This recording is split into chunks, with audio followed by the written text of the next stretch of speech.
Okay, the new shocks arrived today, so we're going to open up the package and see what we have here.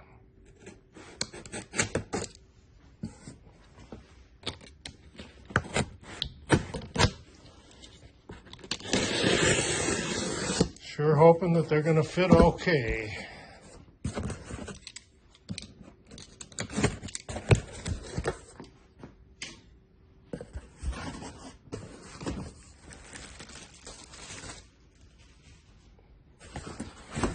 Alright, looks like we have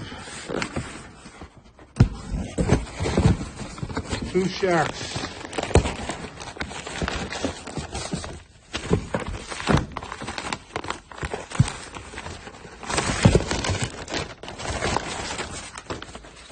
We got instructions.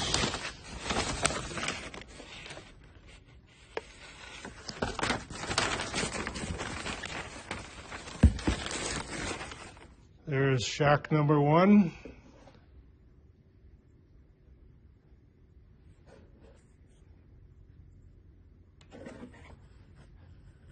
Warning, use anti-seize. There's more hardware in here.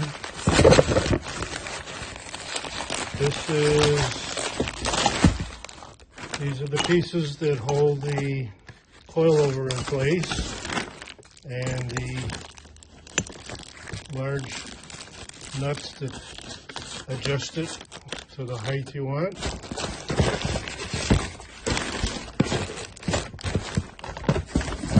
Next, we have the coilovers. Now these are supposed to be 10 inches high, so they should be the same height as the old ones. And I believe they are, yes. Not quite as tight a coil, but then these are only 150 pound. Okay, we won't know how these work till we try it out in the spring, but this is what we're going to put together.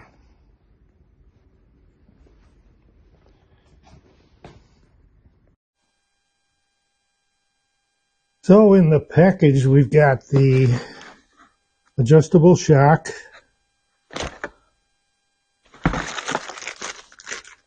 we got the sleeves, two different sizes,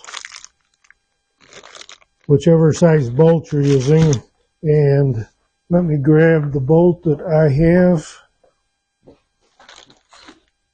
These are the bolts that fit my car.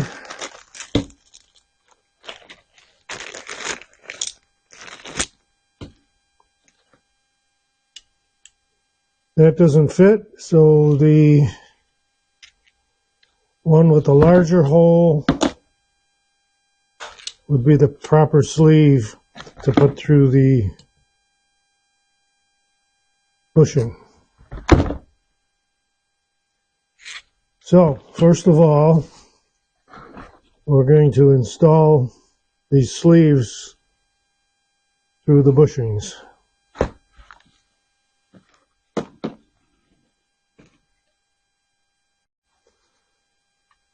To accomplish this, we're going to apply a little silicone grease.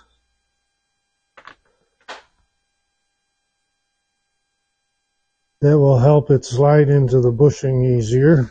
It is a very tight fit. Let me turn on a light here.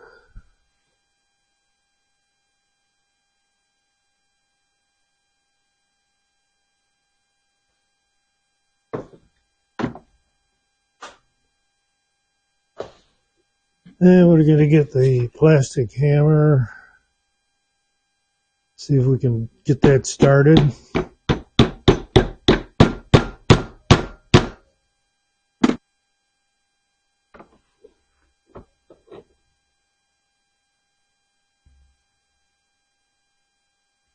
Okay.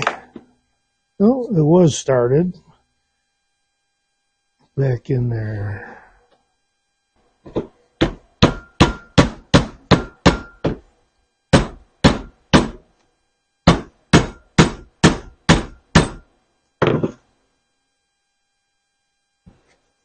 There's one.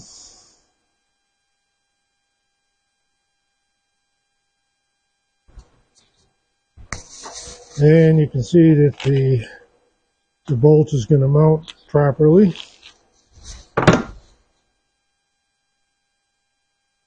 Now let's see if we can get the next one to go in.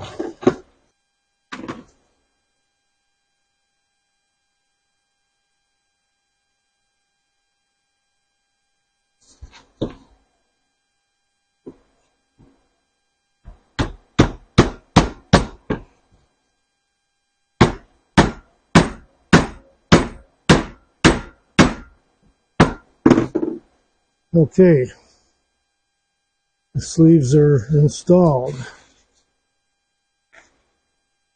Now, next we're supplied with the bottom spring collar,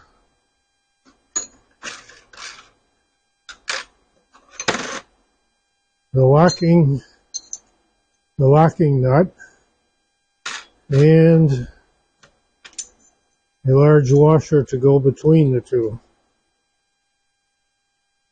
They have to be screwed onto the shock right here. And as you can see, because of the adjuster, they don't go on this way.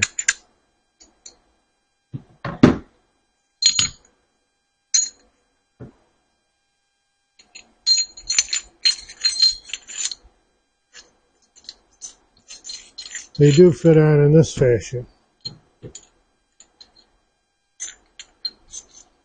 So we're going to spin the locking nut down to the bottom.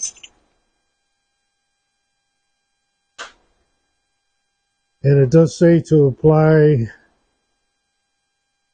anti-seize all to these threads, or you will ruin them. However, I do notice the warning sign here is creating a problem, so I got to take that off of there.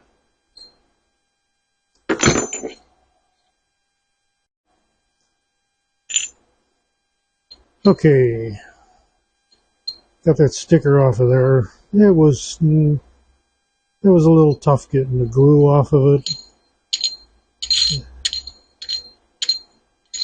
Now they want you to use anti-seize when you start applying pressure with the spring, because you'll create galling on the threads. This is aluminum.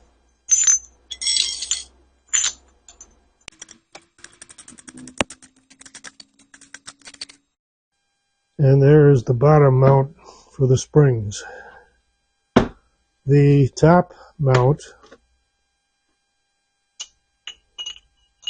fits on something like this. Of course, the spring has to go in there first.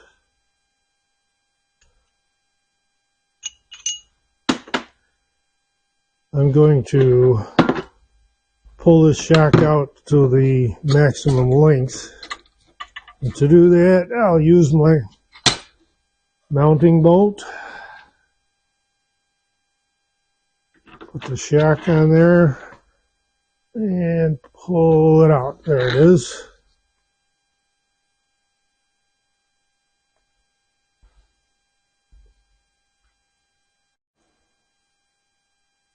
Yeah, we're going to have to try to take this unthread this top piece off of there. And then we could slide the top piece down over it.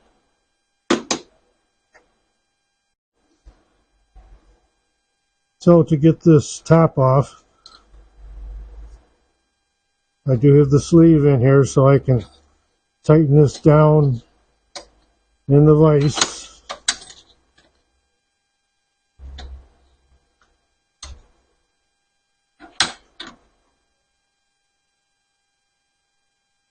And I have to get a 7/8" wrench on this nut right here.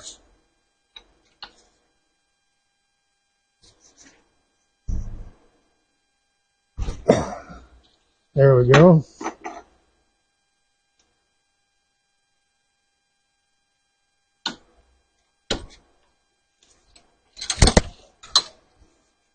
Now that should come off of there.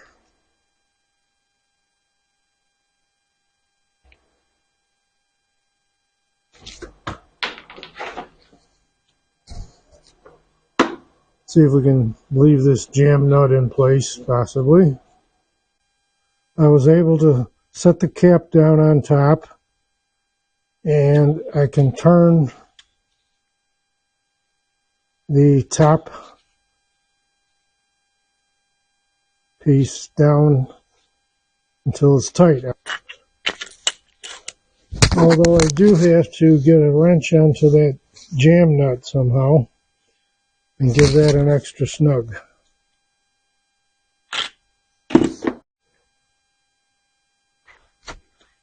Well, I got it all together, and I did not put any anti-seize on these threads.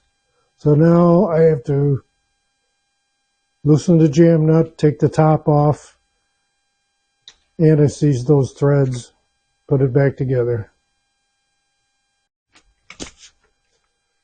Okay, I think I got that all back together the way it needs to be. We're not ready to install it in the car because we're working on the trunk floor, but I'm going to assemble the other coilover shock, and then I'll have these ready when it's time to put those back in. The one thing I do like about these shocks, made in the USA, the springs. I don't know if you can see that. Shocks. Made in USA. So thanks for watching. See you next time.